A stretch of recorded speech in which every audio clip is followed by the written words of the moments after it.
गोष्टी नवी कहाणी आजी आजोबा नित्य सांगती गाती हसती दिशा दहाही आनंदाची नवी पर्वणी ज्ञान रंजन अशी ही खाणी झरा नेऊया श्रोत्यांच्या मनी अनुभव अनुभव. आपण ऐकत आहात जनसेवा फाउंडेशन प्रस्तुत पॉडकास्ट अनुभव 2.0. भारत सरकार आणि राष्ट्रीय सामाजिक संरक्षण संस्था, सामाजिक न्याय व सबलीकरण मंत्रालय आणि जनसेवा फाउंडेशन पुणे प्रस्तुत ज्येष्ठ नागरिकांसाठी पॉडकास्ट अनुभव 2.0. प्रकल्प समन्वयक डॉक्टर आर श्रीधर आणि Ashish Tiwari, programme producer doctor Vinod Shah आणि गणेश डावळे, निर्मिती आधीश पायगुडे, स्टुडिओ एल्कॉम पुणे, ध्वनिमुद्रण मुकुंद फडकले.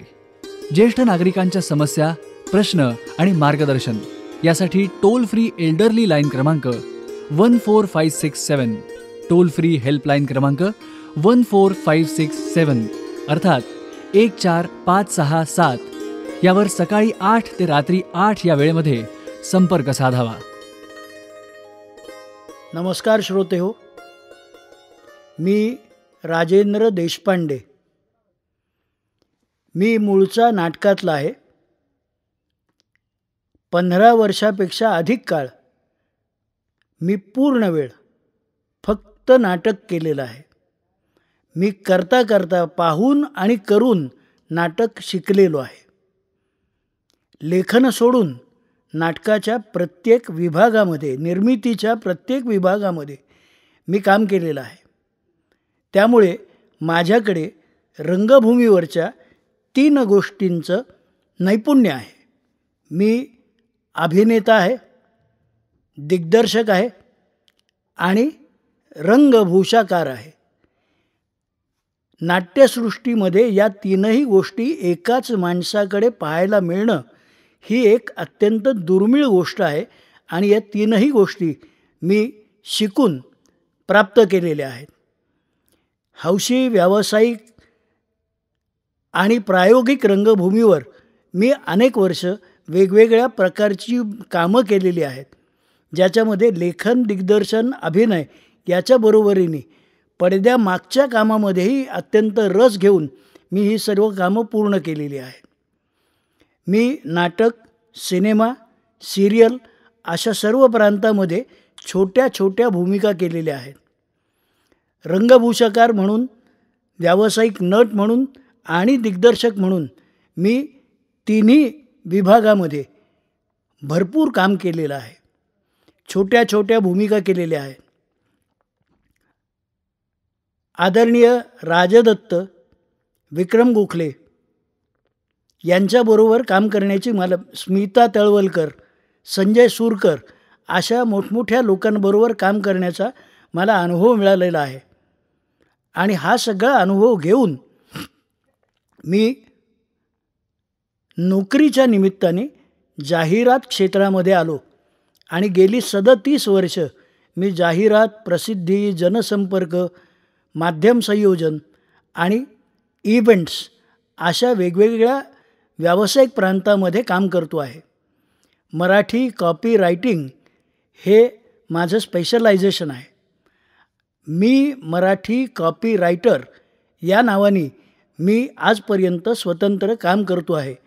आजही मी एक पार्ट टाईम नोकरी करतो आहे आणि कॉपीरायटर म्हणून माझं काम अव्याहतपणे चालू आहे.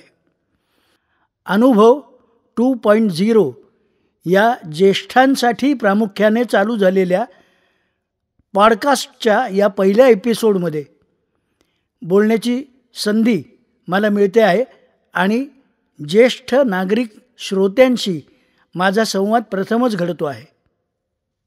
साहित्य, संगीत आणि कला हे माझ्या विशेष आवडीचे प्रांत आहेत. याच्यामध्ये काम करत असताना मी काही वेगवेगळे प्रयोग केलेले आहेत.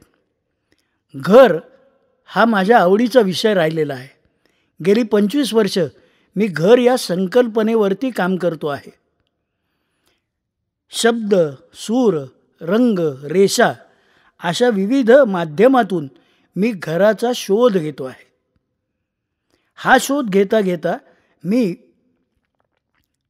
घर मनातलं नावाची एक संकल्पना विकसित केलेली आहे. याच्यामध्ये मी 2 वेगवेगळ्या प्रकारचे रंगमंचीय कलाविष्कार सादर केलेले आहेत. साधारणपणे 20-22 वर्षापूर्वी घर मनातलं नावाचा एक रंगमंचीय कलाविष्कार मी स्वतः सादर केला होता. प्रामुख्याने संपूर्ण मराठी वाद्यवृंद आणि वाद्यवृंदाला जोडणारं एक नाटक असा अनोखा प्रयोग मी या कार्यक्रमामध्ये केलेला होता. सुबोध भावे आणि मंजुषा दातार या नामवंत कलाकारांनी माझ्या या प्रयोगामध्ये सहभाग घेतला होता. या कार्यक्रमाचं रसिक प्रेक्षकांनी खूप कौतुक केलं होतं आणि त्याचे 2 प्रयोग मी यापूर्वी केलेले आहेत. आत्ता अलीकडेच मराठी साहित्यातील घर असा विषय घेऊन मी एक संहिता संशोधन संपादन करून लिहून घेतलेली आहे. डॉक्टर वंदना बोकील कुलकर्णी यांनी ही संहिता लिहून दिलेली आहे आणि त्याचा सांगीतिक अभिवाचनाचा एक अनोखा कार्यक्रम मी नुकताच भरतनाट्य मंदिरात सादर केलेला आहे. घर मनातलं सांगीतिक अभिवाचन प्रयोग असं या कार्यक्रमाचं शीर्षक आहे. भरतमध्ये झालेल्या शुभारंभाच्या प्रयोगाला रसिक श्रोत्यांचा उदंड प्रतिसाद मिळाला. अत्यंत उत्तम संख्येने प्रेक्षक या कार्यक्रमासाठी उपस्थित होते आणि 2 तासाचा हा कार्यक्रम संपल्यानंतर सगळे भारावून गेले होते आणि त्यांनी या कार्यक्रमाचं कौतुक केलं होतं. हे या कार्यक्रमाचं यश म्हणता येईल. ज्येष्ठांनी आपलं निवृत्तीनंतरचं जीवन सुखी समाधानी आणि आनंदी राहण्यासाठी काय करावं याविषयी बोलायचं झालं तर ते सांगण्याचा मला अधिकार नाही. माझं वय 63 वर्षाचं आहे आणि मी सर्व ज्येष्ठांमध्ये सर्वात तरुण आहे. पण मला जे वाटतं ते मी तुमच्यासमोर सांगणार आहे.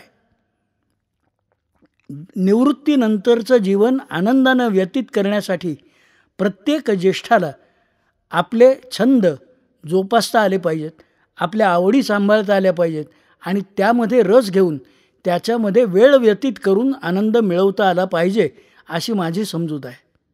साहित्य, संगीत, कला, वाचन, गायन, वादन आणि कलेचं सादरीकरण याच्यामध्ये ज्येष्ठांनी आवर्जून रस घ्यायला हवा, त्यासाठी वेळ द्यायला हवा आणि आपल्या आवडीप्रमाणे आपल्या क्षमतेप्रमाणे यात सहभागी व्हावं म्हणजे त्यांना आनंद निश्चितपणाने मिळेल. या गोष्टीसाठी अनेक वेगवेगळे ज्येष्ठ नागरिक संघ हे वेगवेगळ्या प्रकारचे कार्यक्रम करत असतात. त्याला आपण उपस्थित राहावं, त्याच्यामध्ये आपला आनंद शोधावा आणि मिळवावा असं आवाहन मी करेन.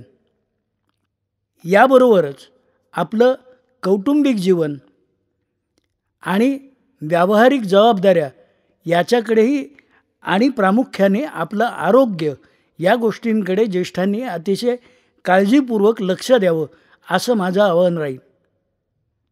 मी स्वतः एक नाटकवाला म्हणून ज्या ज्यावेळी शक्य होईल त्यावेळी आपणाशी संवाद साधण्याचा प्रयत्न करेन.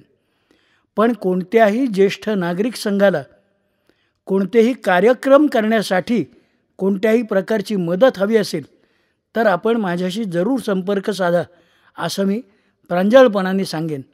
आपल्याला कोणत्याही प्रकारची मदत करायला मी सदैव तयार असेन. धन्यवाद.